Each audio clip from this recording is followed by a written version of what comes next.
Hello guys, I'm going to crouch way over here in the corner to do this particular video. And listen, this is about a guy that came on Reddit way back like in 2012. And he talked about what was going to happen with Bitcoin. And he's supposed to be a time traveler.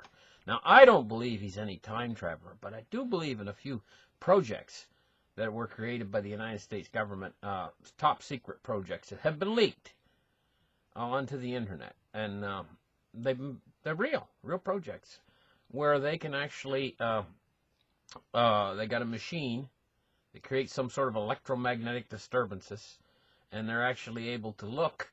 They're able to tear a hole like in time-space, and they call this project Looking Glass.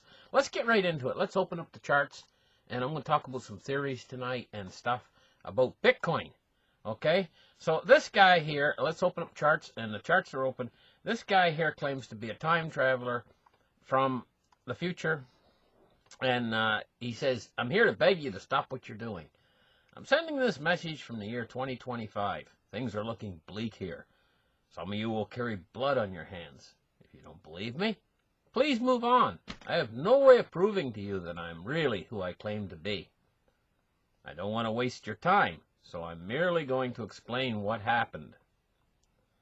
Now, you have to realize that when this guy wrote this post, Bitcoin, this was way back. So we're going to read what happened. He says, on average, every year so far, the value of Bitcoin has increased by a factor of 10. From 10 cents in 2010 to $1 in 2011 to $10 in 2012. Well, that's about what it was. It was between 10 and $100 when he did this post. Way back then. So he says $10 in 2012 to $100 in 2013. Now that's in the future. He was predicting the price in the future in 2013. And then he says from then on there's a slight slowdown in the value, increased by a factor of 10 every 2 years to $1,000 in 2015. Now you got to understand, this is the second forward prediction that he's made right here.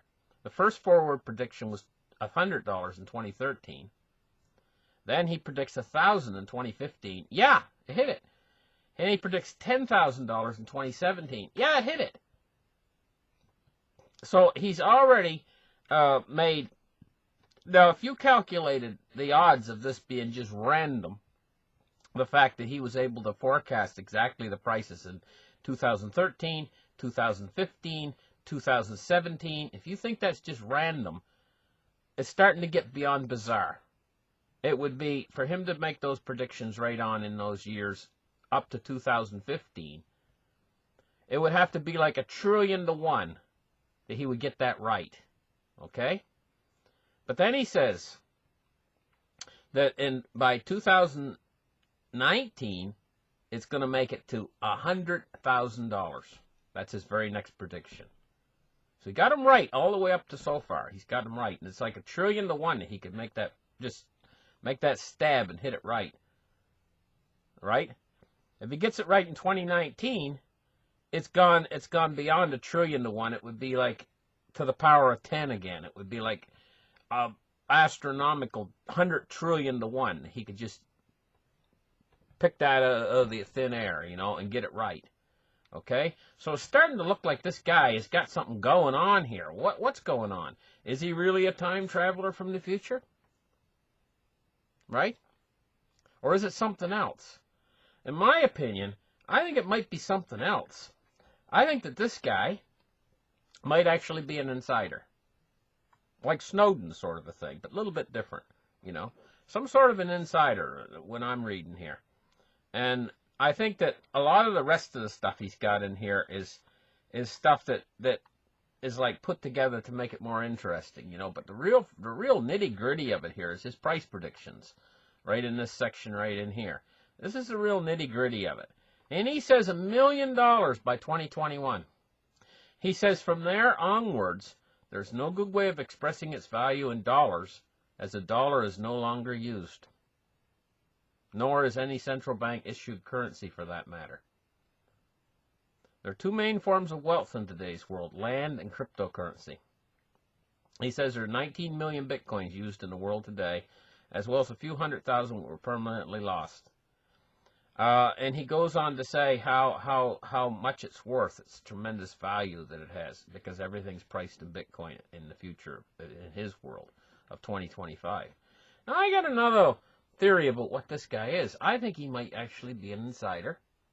And I think I think that these insiders might have access to something called Project Looking Glass, which is, you got to understand, these insiders are probably within the intelligence community, and they might have actually have access to this machine that can give them a picture or a photograph of the multiverse. It can look actually into time-space, and it can look into the future. That's what this machine was designed to do. It says, Project Looking Glass, as I understand it, this device could not focus on detailed sequences of activities in the future. In other words, you could not see exactly what would happen. So with this Project Looking Glass, it says you could see a series of events. This guy was told to consider the multiverse idea of how they can see into the future with this thing. So it gives them it doesn't give them an exact picture of the future, but they have a glossy picture of it. Now, if these guys got this machine, maybe they're experimenting with it. Maybe they released Bitcoin into the world and was able to look into the future and actually see what it was going to do. Almost like if you had some sort of a future machine where you could actually look into the future, and if you took an action, then you could look into the future and see what the results of that action would be. So perhaps these are the same people that release Bitcoin, maybe within this these secret clandestine government programs that are working with black budget money, unlimited budgets. Perhaps they could look into the future and actually see what it was going to do. And perhaps they were leaking this information to us way back on these posts back years ago, you know, when Bitcoin was much younger than it is today. Now, an awful lot of people out there are thinking, hey, you know, Bitcoin's going to die. Oh, the governments are going to come along, suppress this. The governments will never allow this. Well, perhaps this was created by the government, you know, and perhaps they don't want to actually come along and stop it. Perhaps they want this thing to actually quite literally grow like a cancer within the financial system. And you know, there's events coming up very soon that the secret part of government probably already know that they were going to occur, you know, because they've probably been able to use not only machines like Project Looking Glass, but possibly they know, because of the way the financial system works, they have analysts that work within the government that can look almost like looking into the future. It's almost like a chessboard. If they make a move here, they can look 4 or 5 moves in advance and see where that piece is going to roughly end up. Okay? So they probably know that this expansion of credit is going to lead to a cycle, a credit cycle. It's going to lead to a boom bust. And I mean massive boom and then a massive bust, another massive boom and an even bigger bust. So they would know into the future just exactly when these boom bust cycles would occur, probably within a 6 or 6 month to a year range into the future. And so they would know that the credit boom bust cycle would end with a bust and then go back into another boom. If they timed their control over Bitcoin just right to knock the thing down like it is right now at the right timing, so that it's on its way up when the rest of everything's on its way down. So if they could actually, they could be using their control over Bitcoin to drive these prices down, only to start going long, you know, in the end. And, you know, I mean, the longs on Bitcoin right now, just in the last little period of time, the longs have started to come in on Bitcoin already, even though it's still it's still in a cycle where it's in a downward spiral or downward trend. it's being oversold. The longs are starting to come in already on it. And so I'm tending to think that the bottom's going to be put in somewhere just when we see a 2 on the number. I think the bottom's going to be put in. And I think we might start to see a real genuine recovery in cryptocurrency and in Bitcoin. But I mean, all of that stuff I was talking about before, that's just theories I'm running through my mind. What ifs? You know, there's no real validity to it. But it just seems to me that time traveler thing, you know, when he was talking about what the prices were going to be, it just seems to me to be a little bit beyond coincidence that he could get that right. You know, like if you were trying to predict into the future right now, let's just take a look at it real quick, a little bit closer. If you're trying to predict into the future the price of Bitcoin, now you got to understand he started back when Bitcoin was $10. So he made 1, 2, 3, 4, 5 predictions into the future.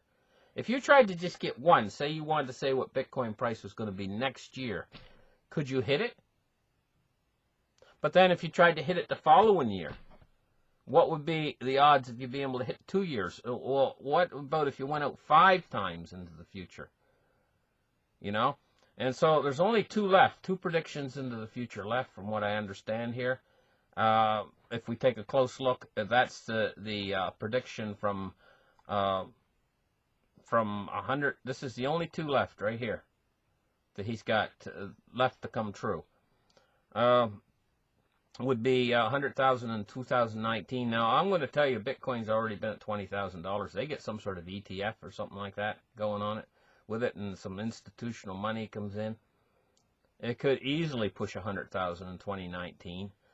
If institutional money starts to flow into the space, and doesn't it appear like we're just on the edge, just on the verge of that possibly actually happening, you know, institutional money?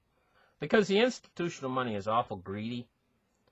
And the reason why that money does not flow in, that institutional money does not flow into the precious metal space, is it's hard for them to quickly allocate and stuff like that. They can only really, institutional money in the precious metal space has to go in more or less to ETFs and stuff like that, like SLV and GLD and stuff like that, see? And but it's easy. Once institutional money starts to flow into cryptocurrency, it would actually be very easy once they get it started. And could 2019 be the start of institutional money coming into the space? And if that's true, they could push $100,000 in 2019.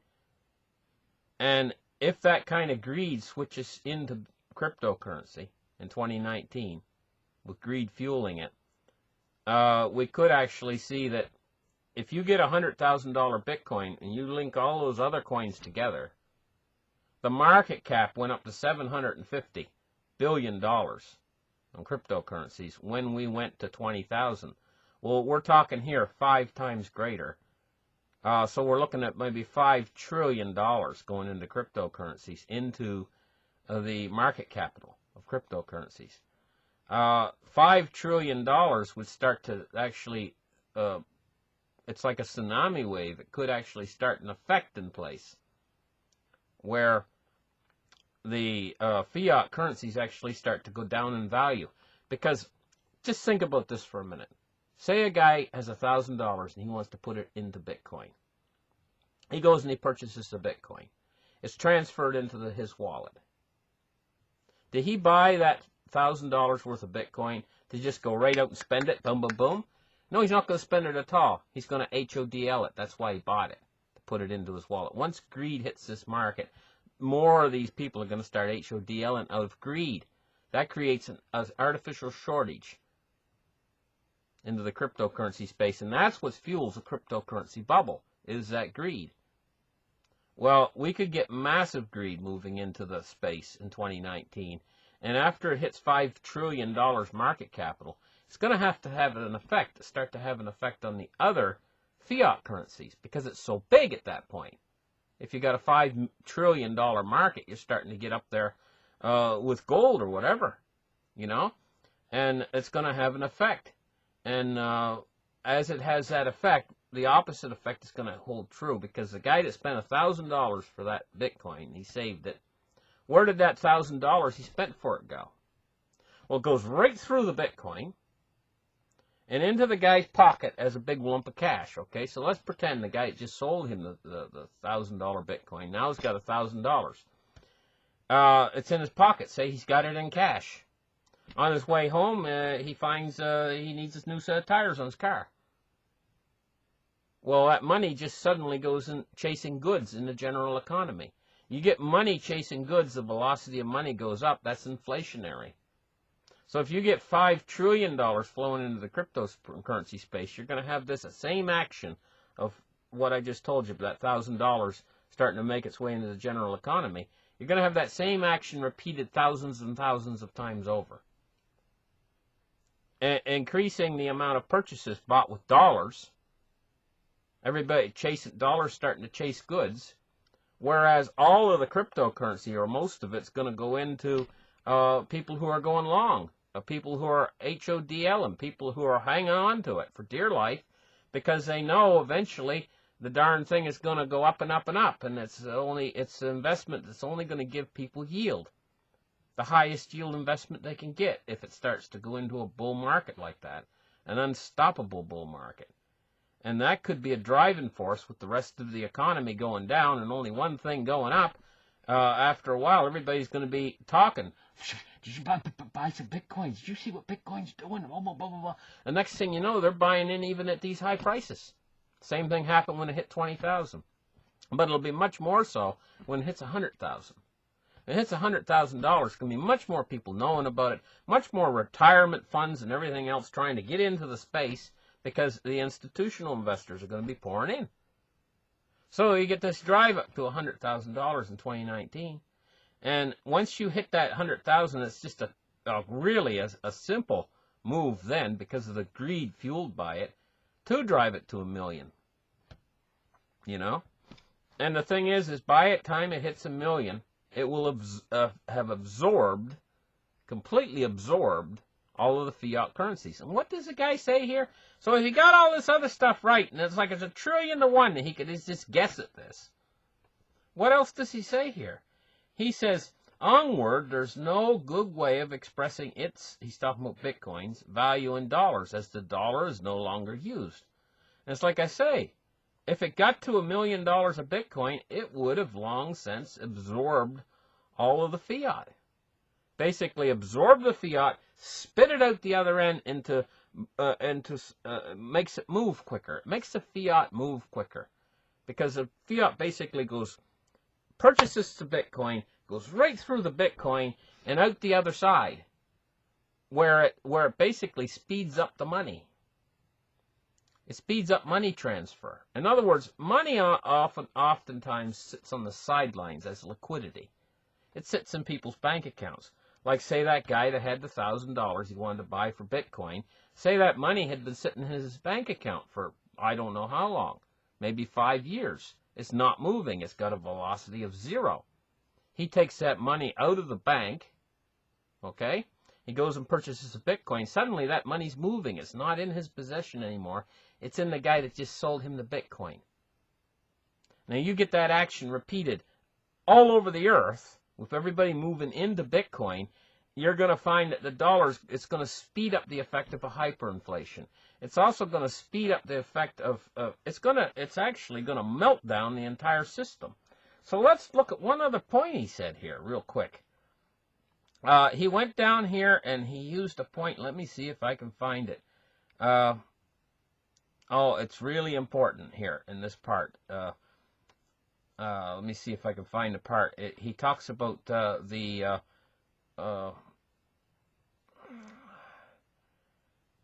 he talks about the citadels, and he talks about, he said, soon in your world, most governments no longer exist.